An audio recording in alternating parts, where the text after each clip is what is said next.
Hey AP Eagles, welcome back. We are getting pretty close to the end of our review. We're on page 19 today. We're going to do 19 and 20, so just two of our pages today. And then tomorrow I'm going to post a video all about the Gilded Age. We'll cover all those topics. And then finally, I'm just going to do one final video at the end of the week for the Progressive Era. I feel like I want to have that be its sort of own topic. So we'll do that on Friday. And that will basically just leave Unit 7 for us to finish, the final unit that could be asked about as a topic for the DBQ essay on May 15th. So let's just jump right in here. Yesterday's video was a little bit long. I'm going to try to tighten things up a little bit here and move you guys along.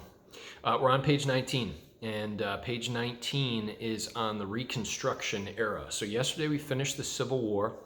We know that the Civil War ended in 1865 with a Union victory after many, many years of fighting.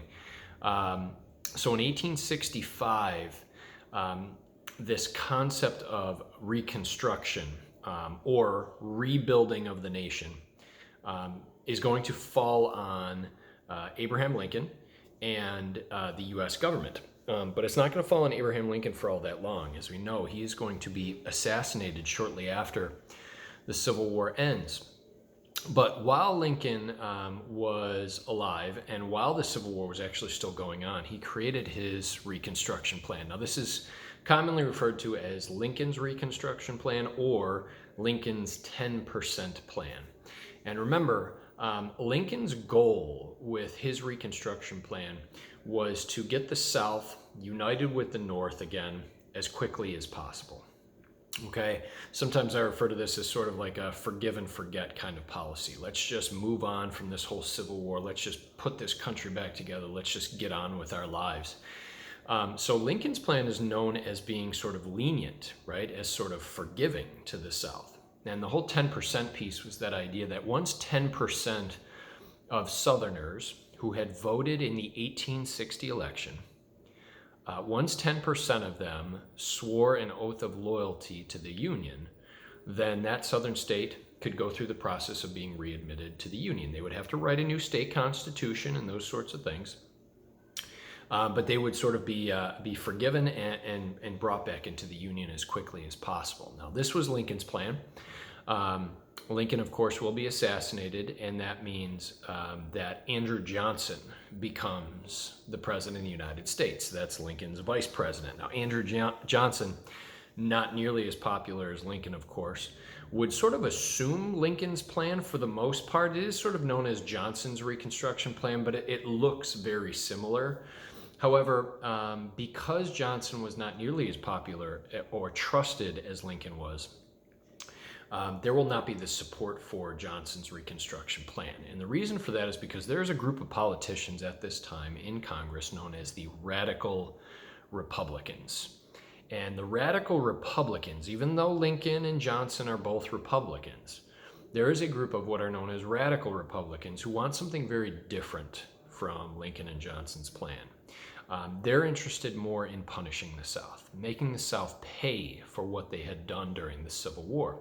That and working to protect the rights of newly freed African Americans. And that's where we get into our amendments, which are listed in your questions here. 13th, 14th, and 15th Amendments are what are known as the Civil War Amendments. They are the most important political actions taken during this time period of Reconstruction. We're talking about new laws or new legislation during the Reconstruction era, which again was not very long. We're talking about 12 years. But during this 12-year time period, the 13th, 14th, and 15th Amendment are the most significant pieces of legislation that are passed. And just to run through them again real quick, 13th Amendment abolishes slavery, okay? The 14th Amendment guarantees all the rights of citizenship to African Americans. And then your 15th Amendment is the right to vote, right? Suffrage, all right? So you got abolishing of slavery, the rights of citizens, and the right to vote, 13th, 14th, 15th Amendments.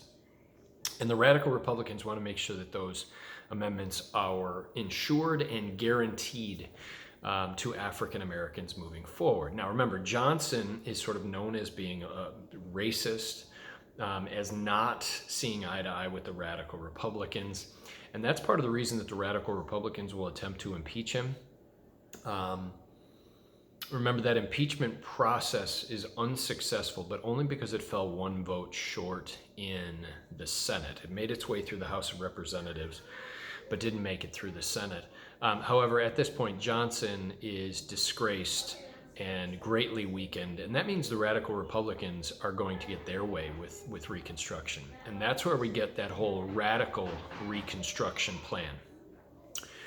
Radical Reconstruction, again, focuses on punishing the South and focuses on making sure that the rights of African Americans are guaranteed. And that's where we see the radical Republicans creating things like, and this is probably the most famous one, those 5 military districts, right? They're not going to immediately readmit Southern states back to the Union. Instead, they're going to have 5 military commanders creating these 5 military districts controlled by the Union Army that will oversee Reconstruction in the South. Those 5 military districts, again, very, very famous stuff. But there are other detailed parts of radical Reconstruction, for instance, like the creation of the Freedmen's Bureau. Remember, the Freedmen's Bureau was supposed to help give opportunities at education and jobs and housing and those types of things for African Americans as they start to start their lives as citizens of this country, as freed men, and that's where that Freedmen Bureau comes from.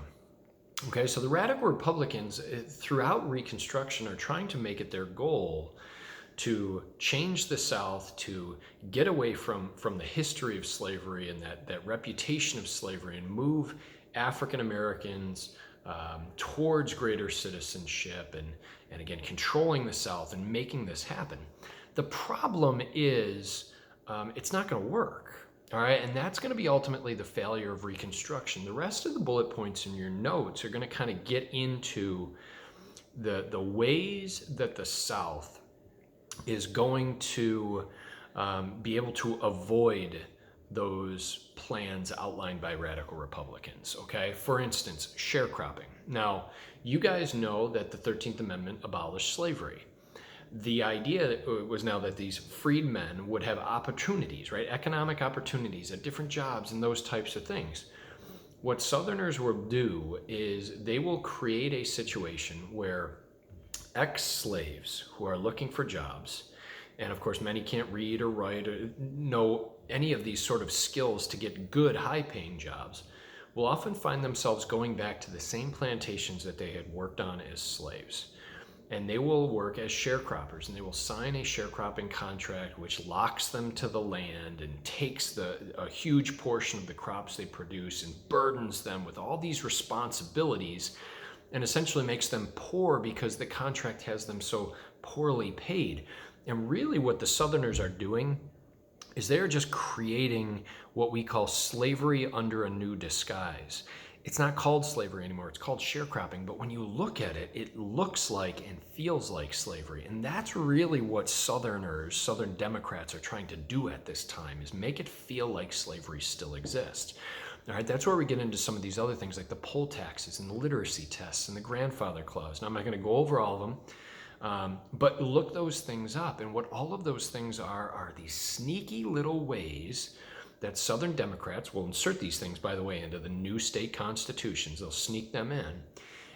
Sneaky little ways to prevent African Americans from exercising their right to vote. Because we know that if you want true political power in this country, it comes from the right to vote. So if you prevent African Americans from using that right to vote, then ultimately African Americans are powerless in this country, right? So it's these sneaky little things that Southerners are doing. African Americans that found a way to vote. That's where we see some of these organizations like the Ku Klux Klan and the White League, right? These sort of terrorist organizations in the South that attacked freedmen's bureaus, that intimidated African Americans from voting and utilizing other rights that they should have been guaranteed under those Civil War amendments, right? So look how hard Southerners are working to maintain that sort of solid South, right? That solidly democratic South, the Democratic Party, and trying to limit rights of African Americans. Now we fast forward to the end of Reconstruction, right? 1876 election rolls around, and you have Rutherford B. Hayes running for the Republicans and Samuel Tilden running for the Democrats. Now, it's too close to call, and you guys know that when these elections take place and it's too close to call, the ultimate decision goes to the House of Representatives. And this is where we get that compromise of 1877. And this is going to spell disaster for Reconstruction, but more importantly for African Americans moving forward. Because under the compromise of 1877, the Republicans feel that it's so important for them to retain that office of the presidency that Rutherford B. Hayes, a Republican, will basically say, if you let the Republicans have the presidency again, he will end Reconstruction, that Reconstruction in the South will come to an end. And the most important part of that being those 5 military districts will be removed. So that's how it works. The Democrats in the House of Representatives agree to let Rutherford B. Hayes become president under the stipulation that Reconstruction would come to an end and that all those Union troops would be removed, essentially allowing the Southern Democrats to basically do whatever they wanted after the Union troops leave. And that's exactly what happens, right? So the Compromise of 1877 takes place, and now these Southern politicians are going to create Jim Crow laws, which are going to exist well into the 1900s, right? They're going to continue with sharecropping well into the 1900s, right? All of those things that shouldn't have existed after the end of the Civil War will now be allowed to exist because Reconstruction is a failure. And even though it's not during the Reconstruction time period, I did put at the last bullet point the Plessy versus Ferguson case. Now remember, there's a couple famous court cases in American history, but this decision is really, really important because you guys know that equal protection, right? That idea of equal protection is guaranteed or should have been guaranteed under the 14th Amendment for African Americans. And that famous case of Plessy versus Ferguson, where Homer Plessy is not allowed to sit in the front of a railroad car in Louisiana. It's a publicity stunt, but he's trying to challenge the law. And it goes all the way to the Supreme Court, and that is where the Supreme Court makes the decision that not only does Homer Plessy lose the case, but this very famous phrase of separate but equal is constitutional.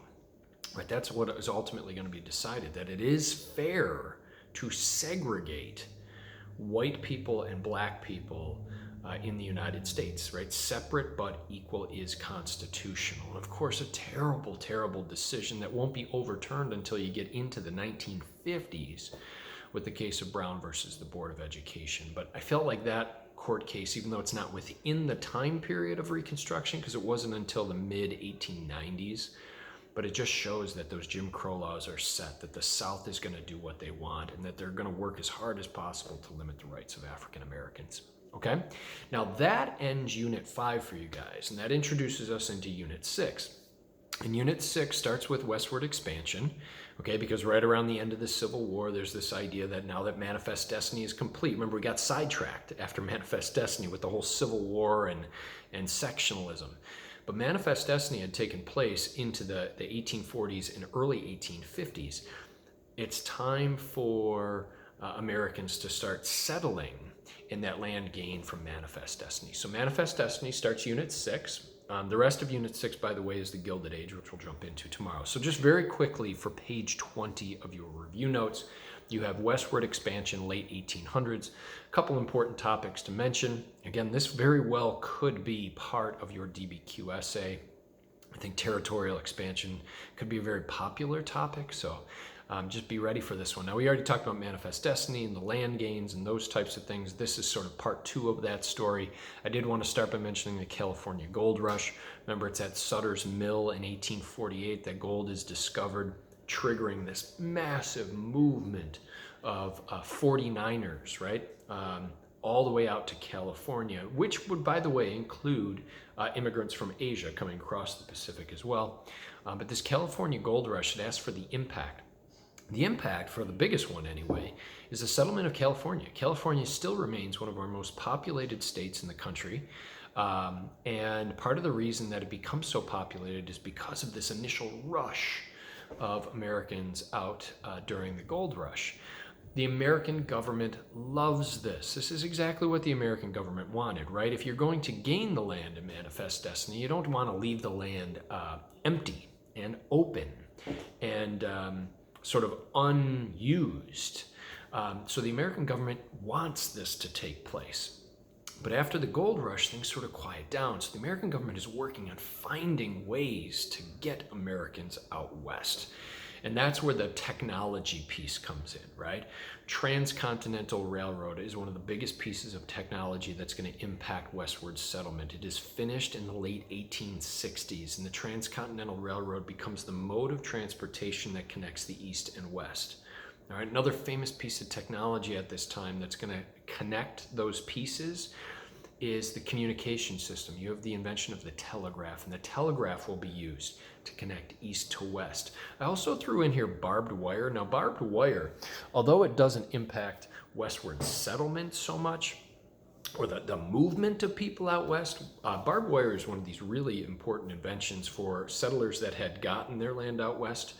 Barbed wire, remember, it closes the American frontier, right? If you have a piece of land in the west, you can now use barbed wire to sort of fence that in and have your own piece, drastically changing the American West forever, because now it's not this big, wide open plain. Now it's these sectioned off pieces of private property, okay? This is not a piece of technology, this next thing I'm going to mention, but I did want to throw this in here, guys. Don't forget that Homestead Act, okay? The Homestead Act of the 1860s. And that Homestead Act, remember, is going to basically take all of that land that is owned by the American government in the West and offer it for almost nothing to Americans who are willing to move out west and build a home on a piece of land. So that Homestead Act, also a huge motivator to get Americans out west, okay? After that, the next couple questions talk about Native Americans. You guys know that as westward settlement takes place, Native Americans are going to be negatively impacted by this. You're going to see the absolute massacre and decimation of the bison population in the Great Plains. You're, of course, going to see land being taken away from Native Americans by white settlers, oftentimes through treaties that were created that were unfair and ultimately, eventually, would be broken by the white government. The Fort Laramie Treaty is probably the most famous of these. But basically what happens to Native Americans is they're going to be pushed into smaller and smaller and smaller plots of land. And ultimately, this leads to what is known as the Indian Wars. And the Indian Wars are going to stretch all the way till 1890. I did ask about a couple of those. Remember, what you have here are a series of broken treaties. You have white settlers, that's the cause of it, right? As white settlers flood into what is normally Native American land, there's going to be conflict.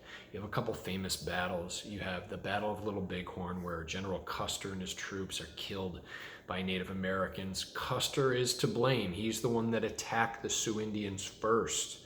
But American newspapers will get a hold of this event and they'll transform it into the Native Americans are these savages that attacked General Custer and massacred him, just amping up that American sentiment of we got to take this land from the Native Americans. It should be for the white settlers. All these terrible conflicts, the Sioux Indians and other Native American tribes being forced off of these pieces of land under these smaller reservations. The Wounded Knee Massacre, that's going to be your final event of the Indian Wars in 1890, where a small group of Sioux Indians are found off of their plot of land, off of the reservation that was designated for them. This is right around the time of the Ghost Dance too, right? That dance that was supposed to protect Native Americans from white settlers by sort of bringing back their ancestors and protecting them. And the American government outlaws this as the ghost dance is taking place, and the Sioux Indians will be arrested, and a gun goes off, and then boom, you just have this terrible massacre at Wounded Knee, and that's going to be the end of the Indian Wars. Don't forget too, before the end of that, in the 1880s, there is a new tactic used by the American government called the Dawes Severalty Act. Remember, that's the one that basically said Native Americans could get their own private piece of land from the American government. But if they took that piece of land, they also became American citizens. And you might hear that at first and think like, that sounds great. Free land, citizenship, like what's to lose? Well, everything's to lose. Remember, what the American government is trying to do at this time is something called assimilation, right? Trying to assimilate Native Americans into American culture. And assimilation forces Native Americans to give up their own native culture. So this is another attempt by the American government to sort of not only take Native American land, but sort of force American way of life on Native Americans, something that they've been basically trying to do for hundreds of years by this point. And again, pretty unsuccessful. And that leads us to the reservation movement and sort of where we are today with many Native American tribes. You can look up those reservation maps and you can see these small plots of land that were designated for Native Americans. And that's sort of where we sort of ended our story of Native Americans, for our purposes this year, ended right around that time in the late 1800s with the reservation movement. That's what we're going to call it for today, guys. Tomorrow's going to be the Gilded Age, and I'll post that video. And then finally, we will finish the week with the Progressive Era on Friday. All right, and Friday will mark the 1 week mark until your AP exam. So very much crunch time. Good luck, guys. I hope this video helps you to kind of fill in those notes and have that resource. And we will talk to you guys soon.